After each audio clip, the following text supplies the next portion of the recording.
नमस्ते दोस्तों, आज मैं बना रही हूँ गणेश जी की ड्राइंग।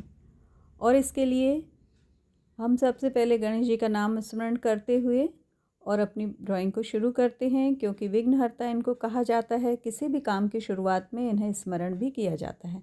तो सबसे पहले HB पेंसिल से हल्के हाथों से हम गणेश जी के बाहरी आउटलाइन बनाएंगे, जिसमें चेहरे को बनाया, लंबी सूंड इनकी थोड़ा सा कर्व वाली, और ये दांत बना के अब मैंने तिलक बना रही हूँ।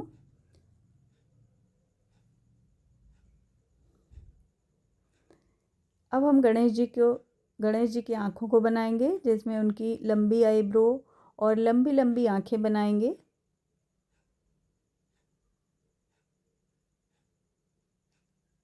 इस तरह से दोनों साइड बराबर ध्यान रखते हुए हम आँखों को बनाएंगे। अब इसको हल्के हाथों से हम इनकी आँखों की पलकों के जो हेयर हैं छोटे छोटे से, उनको बना करके आईब्रो को घनी करेंगे, थोड़ा सा डार्क कर लेंगे। अब साथ ही साथ इसमें हल्की हल्की सी शेडिंग देते जाएंगे।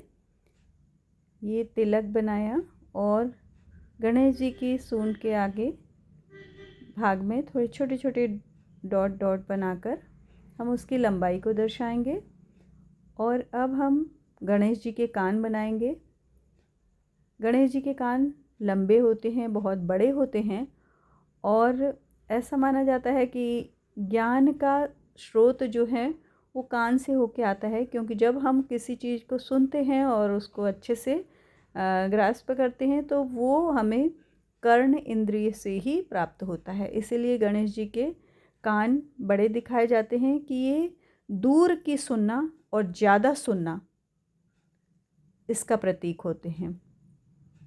अब हम गणेश जी का मुकुट बनाएंगे। अभी मैं केवल आउटलाइन बनाती जा रही हूँ, उसकी शेडिंग हम बाद में करेंगे।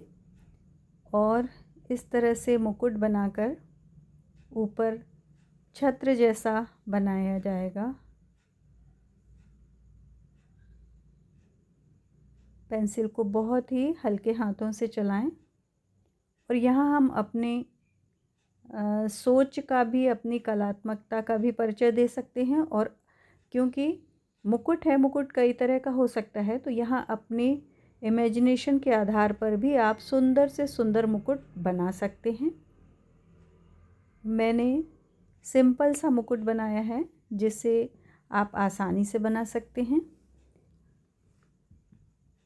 और बहुत ध्यान से, धीरे से, जल्दबाजी ना करते हुए हम एक साथ दोनों साइड, चेहरे के दोनों साइड एक सा होना चाहिए, तो इसलिए इसी तरीके से धीरे धीरे करके हम मुकुट को सुंदर से सुंदर बनाने की कोशिश करते हैं।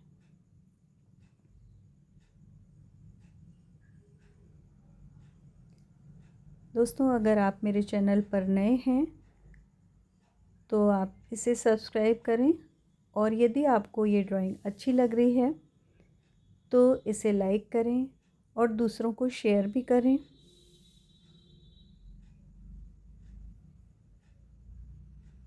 इस तरह से हल्के हाथों से आउटलाइन बनाते हुए हम गणेश जी के सिर पर मुकुट बनाएंगे। ये एक दूसरा छत्र जैसा आकार बनाएंगे और उसके ऊपर एक छोटा सा गुंबद बना करके एक डंडी खींचेंगे इस तरह से। अब दोनों ओर से अर्धचंद्राकार बनाते हुए मुकुट का शेप देंगे। यहाँ पर मैं हल्की हल्की शेडिंग भी करते चल रही हूँ, क्योंकि हम केवल इसकी आउटलाइन बना रहे हैं, पर थोड़ी सी शेडिंग कर देने से इसका आकार बहुत ही सुंदर दिखाई देने लगता है। ये अर्धचंद्राकार बना करके हम मुकुट को पूर्णता प्रदान करेंगे।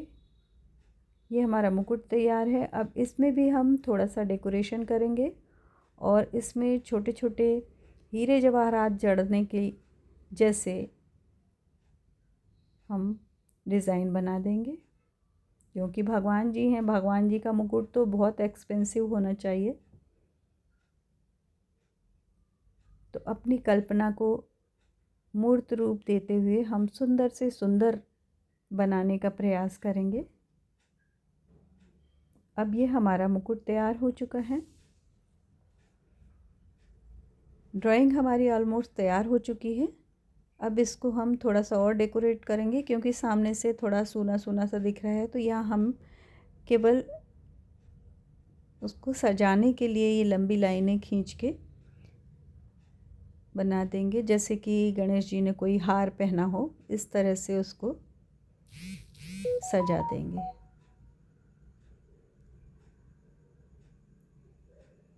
ड्राइंग बनाते समय बहुत धैर्य से और बहुत शांति से हमको काम लेना चाहिए। गणेश जी के कानों में हम हल्की सी शेडिंग करेंगे, जो कर्व जैसी छोटी छोटी पतली लकीरें खींचकर उसको भरने की कोशिश करेंगे। और ये हमारे गणेश जी लगभग तैयार हो चुके हैं। तो है ना दोस्तों, बहुत ही आसान। यदि आप मेरे साथ इसको बना रहे हैं तो आप बहुत जल्दी सीखेंगे और बहुत ही आसानी से इसको बना सकेंगे। आपको ये आसान लगी हो तो कमेंट करके बताएं। अब हम थोड़ा सा आउटलाइन को डार्क कर देंगे ताकि अच्छे से दिखाई दे। अभी हमने पहले HB पेंसिल से आउटलाइन बनाई थी, अब हम 2B पेंसिल की मदद से इसको थोड़ा सा डार्क कर देंगे, तो ये दिखने में बहुत सुंदर